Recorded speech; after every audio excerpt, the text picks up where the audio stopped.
चलो जी। बिस्मिल्लाहिर्रहमानिर्रहीम, अस्सलाम वालेकुम वरहमतुल्लाहि वबरकातुहू।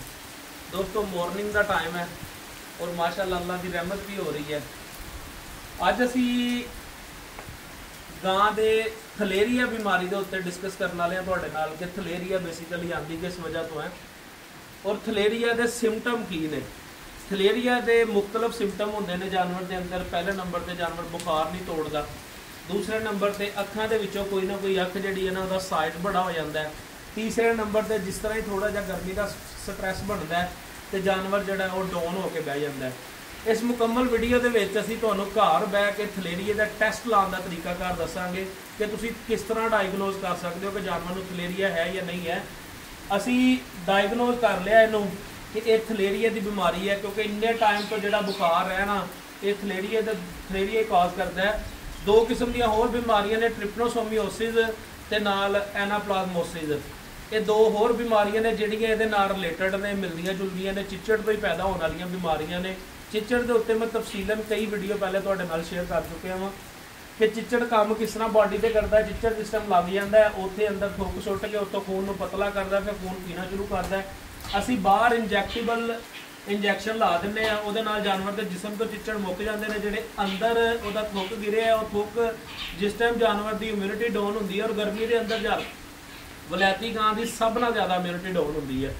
जो इम्यूनिटी डाउन होंदी फिर जानवर जिहड़ा है ना ये उत्ते जिहड़ा उहदा बैक्टीरिया है उहदा जिहड़ा अंदर उन्हें थुक के जरिए सुटे है वो एक्टिव हो जाता है, जानवर नूं डाउन कर जाता है। इस वच्छी नूं तकरीबन पिछले 15 दिन तो बुखार हो रहा है। इसकी उम्र जिहड़ी है तकरीबन 10 महीने के करीब है और माशाल्लाह बड़ी हेल्दी सी, गोल वच्छी सी पूरी।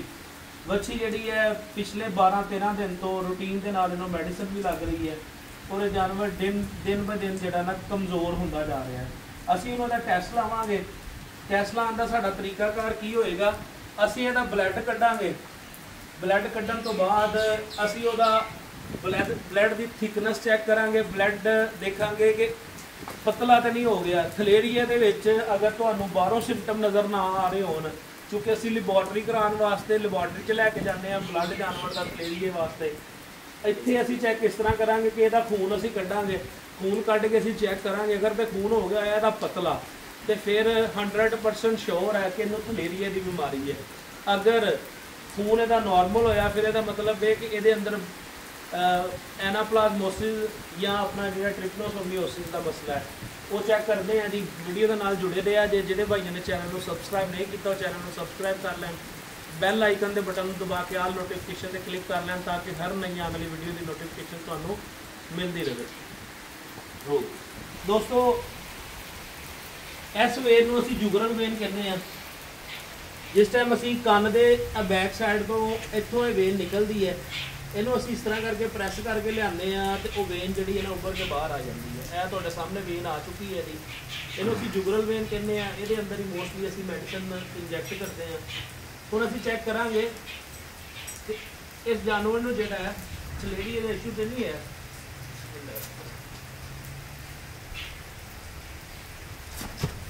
काबू करो ना।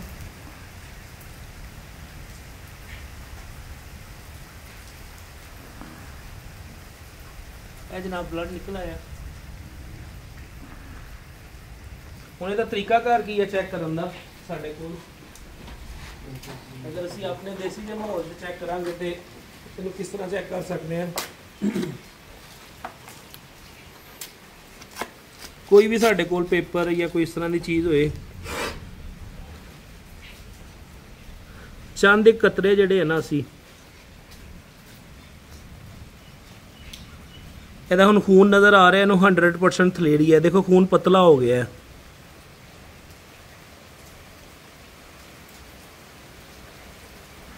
जिहड़े जानवर का गाढ़ा खून होएगा वो एक जगह ते उस टाइम ब्लॉक हो जाएगा।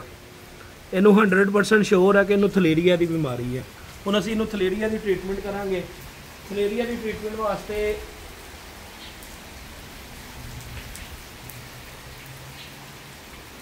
इन्हूं असीं मैडिसिन देंगे। तुसीं इहदे वास्ते दे सकते हो मीडोकार्ब भी दे सकते हो जानवर नूं, प्लस जिहड़ा है डाइमिनाजीन भी दे सकते हो, एंटीपायरीन भी दे सकते हो। नाल तुसीं जिहड़ा है ब्यूटालैक्स जिहड़ा है इहदे तो फर्ज हुंदा है ਦੇਖਦੇ ਨੂੰ ਅੱਜ ਅਸੀਂ ਟ੍ਰੀਟਮੈਂਟ ਕਰਦੇ ਹਾਂ ਮੀਡੋਕਾਰਬ ਦੇ ਨਾਲ ਕਿ ਕੱਲ ਤੱਕ ਇਹਦੀ ਕੀ ਪੋਜੀਸ਼ਨ ਹੁੰਦੀ ਹੈ। ਫਿਰ ਉਸ ਤੋਂ ਬਾਅਦ ਅਸੀਂ ਦੇਖਾਂਗੇ ਕਿ ਇਸ ਜਾਨਵਰ ਨੂੰ ਜਿਹੜਾ ਹੈ ਨਾ ਅਗਰ ਤੇ ਜ਼ਰੂਰਤ ਪਈ ਤੇ ਅਸੀਂ ਇਹਨੂੰ ਫਿਰ ਐਟ ਦੀ ਐਂਡ ਇਹਨੂੰ ਬਿਊਟਲ-ਐਕਸ ਵੀ ਅਸੀਂ ਲਾਵਾਂਗੇ। Thank you. ਥਲੇਰੀ ਦੋਸਤੋ, ਥਲੇਰੀਏ ਦੀ ਜਿਸ ਟਾਈਮ ਤੁਸੀਂ ਟ੍ਰੀਟਮੈਂਟ ਕਰਨੀ ਹੈ ਨਾ ਉਹਦਾ ਤਰੀਕਾਕਾਰ ਟ੍ਰੀਟਮੈਂਟ ਦਾ ਵੀ ਸਮਝ ਲਿਆ ਜੇ, ਕਿਉਂਕਿ ਮੋਸਟਲੀ ਫਾਰਮਰ ਜਿਹੜਾ ਹੈ ਉਹ ਆਪ ਲਿਆ ਕੇ ਟੀਕੇ ਲਾਉਂਦਾ ਹੈ ਜਾਂ ਕਿਸੇ ਡਾਕਟਰ ਨੂੰ ਬੁਲਾਉਂਦਾ ਹੈ। ਡਾਕਟਰ ਆਉਂਦੇ ਟੀਕੇ ਲਾਉਣੇ ਸ਼ੁਰੂ ਕਰ ਦਿੰਦਾ। ਥਲੇਰੀਏ ਦੇ ਅੰਦਰ ਬੁਖਾਰ ਚੁੱਕੇ ਤੇਜ਼ ਹੁੰਦਾ, ਤੁਸੀਂ ਮੈਡੀਸਨ ਲਾਉਂਦੇ ਹੋ, ਤੇਜ਼ ਬੁਖਾਰ ਦੇ ਵਿੱਚ ਮੈਡੀਸਨ ਅਸਰ ਨਹੀਂ ਕਰਦੀ। ਜਿਸ ਤਰ੍ਹਾਂ ਤੁਸੀਂ ਟੀਕਾ ਧੁੱਪ 'ਚ ਰੱਖਦੇ ਹੋ ਤੇ ਧੁੱਪ 'ਚ ਚੁੱਕ ਕੇ ਤੁਸੀਂ ਜਾਨਵਰ ਨੂੰ ਲਾਓ, ਉਹਦਾ ਫਾਇਦਾ ਨਹੀਂ ਨਾ ਹੁੰਦਾ। ਇਸੇ ਤਰ੍ਹਾਂ ਬਾਡੀ ਦੇ ਅੰਦਰ ਟੈਂਪਰੇਚਰ ਇੰਨਾ ਹਾਈ ਹੋ ਚੁੱਕਿਆ ਹੁੰਦਾ ਹੈ ਕਿ ਬਾਡੀ ਇਤਨੀ ਗਰਮ ਹੋ ਚੁੱਕੀ ਹੁੰਦੀ ਹੈ ਕਿ ਤੁਸੀਂ ਟੀਕਾ ਲਾਉਂਦੇ ਉਹਦਾ ਅਸਰ ਖਤਮ ਹੋ ਜਾਂਦਾ। ਸਭ ਨਾਲ ਪਹਿਲੇ ਜਾਨਵਰ ਨੂੰ ਕੋਲਡ ਥੈਰੇਪੀ ਕਰੋ। ਇਹ ਉਹ ਸਿਰ ਦੀ ਜਗ੍ਹਾ ਜਿੱਥੇ ਅੱਲਾਹ ਤਾਲਾ ਨੇ ਥਰਮਾ ਰੈਗੂਲੇਟਰ ਰੱਖਿਆ ਹੈ ਜਿਹੜਾ ਬੁਖਾਰ ਨੂੰ ਜਾਂ ਟੈਂਪਰੇਚਰ ਨੂੰ, ਬਾਡੀ ਟੈਂਪਰੇਚਰ ਨੂੰ ਕੰਟਰੋਲ ਕਰਦਾ। ਸਭ ਨਾਲ ਪਹਿਲੇ ਸਿਰ 'ਚ ਪਾਣੀ ਪਾਓ, ਉਸ ਤੋਂ ਬਾਅਦ ਅਗਰ ਜਾਨਵਰ ਦਾ ਚੱਡਾ ਹੈ ਤਾਂ ਚੱਡਾ ਧੋਵੋ। ਤੀਸਰੇ ਨੰਬਰ ਤੇ ਜਾਨਵਰ ਦੀ ਬਾਡੀ ਤੇ ਪਾਣੀ ਪਾਓ, ਅੱਛੇ ਤਰੀਕੇ ਦੇ ਨਾਲ ਜਾਨਵਰ ਨੂੰ ਨਵਾਓ।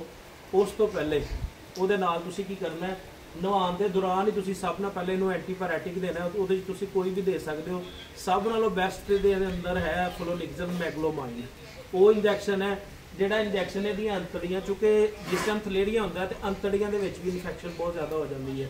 ਇਹਦੇ 'ਚ ਹੁਣ ਇਹਨੂੰ ਅਸੀਂ ਜਿਹੜੀ ਟ੍ਰੀਟਮੈਂਟ ਦੇਵਾਂਗੇ ਉਹਦੇ 'ਚ ਸਭ ਨਾਲ ਪਹਿਲੇ ਨੰਬਰ ਤੇ ਅਸੀਂ ਇਹਨੂੰ ਫਲੋਨਿਕਜ਼ਮ ਮੈਗਲੋਮਾਈਨ ਦੇਵਾਂਗੇ।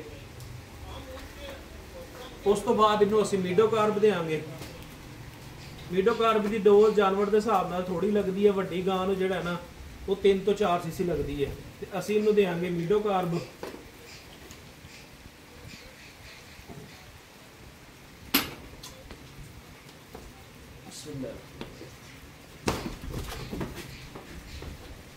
ਇਹਦੇ ਨਾਲ ਬੈਸਟ ਟ੍ਰੀਟਮੈਂਟ ਤੇ ਹੁੰਦੀ ਹੈ ਕਿ ਤੁਸੀਂ ਆਕਸੀਟੈਟਰਾਸਾਈਕਲਿਨ ਦਿਓ ਇਸ ਨੂੰ। ਲੇਕਿਨ ਚੁੱਕੇ ਇਹਨੂੰ ਖਾਂਸੀ ਲੱਗੀ ਹੋਈ ਹੈ ਨਾਲ, ਇਹਦੇ ਵਾਸਤੇ ਅਸੀਂ ਇਹਨੂੰ ਦੇਾਂਗੇ ਜੈਂਟਾਟਾਈਲੋਸਿਨ, ਤਾਂ ਕਿ ਇਹਦੀ ਖਾਂਸੀ ਵੀ ਰਿਕਵਰ ਹੋ ਜਾਏ ਨਾਲ ਔਰ ਇਹਦਾ ਬੁਖਾਰ ਵੀ ਟੁੱਟ ਜਾਏ।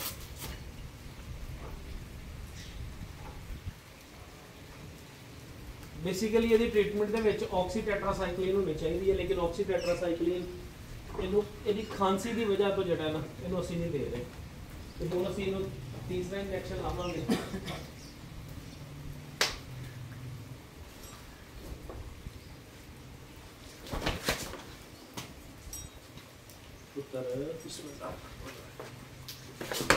ਅੱਗੇ ਵੀ ਟੀਕਾ ਸੁੱਟਿਆ ਹੋਇਆ ਹੈ। ਨਾਲੇ ਥਲੇਰੀਏ ਦੀ ਇੱਕ ਹੋਰ ਨਿਸ਼ਾਨੀ ਸਾਡੇ ਕੋਲ ਆ ਗਈ ਹੈ।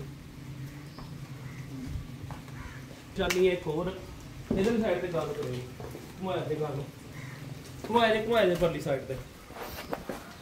ਥਲੇਰੀਏ ਦੀ ਸਭ ਤੋਂ ਵੱਡੀ ਨਿਸ਼ਾਨੀ ਇਹ ਹੈ ਕਿ ਇਸ ਜਗ੍ਹਾ ਤੇ ਗਿੱਲੜ ਬਣ ਜਾਣਗੇ। ਦੇਖੋ ਕਿੰਨੇ ਸਾਈਜ਼ ਦਾ ਗਿੱਲੜ ਬਣਿਆ। ਇਹ ਇੰਜੈਕਸ਼ਨ ਦਾ ਗਿੱਲੜ ਨਹੀਂ ਹੈ।